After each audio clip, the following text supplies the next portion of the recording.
आज की वीडियो में किसी भी सादा यूपीएस या चाइना इन्वर्टर को सोलर इन्वर्टर यूपीएस बनाना सीखेंगे। ये वाला सोलर मॉड्यूल यूपीएस में लगाया है जो 580 वाट के 2 पैनल पर बेहतरीन चल रहा है।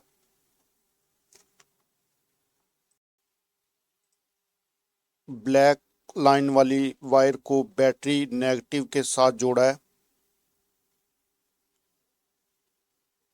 ये सोलर नेगेटिव की वायर है जो पीवी माइनस सोलर पर लगेगी।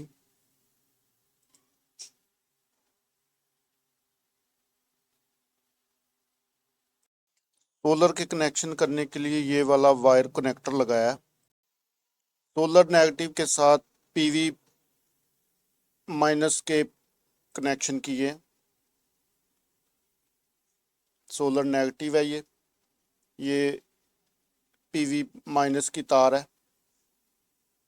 ये पीवी प्लस की वायर है जो बैटरी के प्लस पर लगाई है।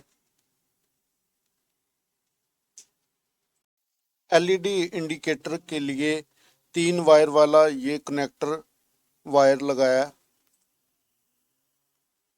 नंबर 1 ग्राउंड वायर है, बाकी 2 वायर एलईडी प्लस हैं जो इन दोनों एलईडी पर जाएंगी, सोल्ड होंगी इन दोनों एलईडी पर।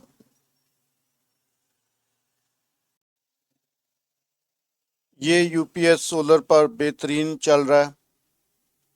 Thank you for watching my video. LED TV की रिपेयरिंग और यूपीएस इन्वर्टर की रिपेयरिंग के लिए आप मेरी शॉप पे तशरीफ़ ला सकते हैं। मेरी शॉप की लोकेशन गूगल पर मिल जाएगी आपको। ओपी इलेक्ट्रॉनिक्स लिखेंगे गूगल पे तो लोकेशन आ जाएगी। मेरी शॉप पाकिस्तान के शहर लाहौर के अंदर है। शुक्रिया।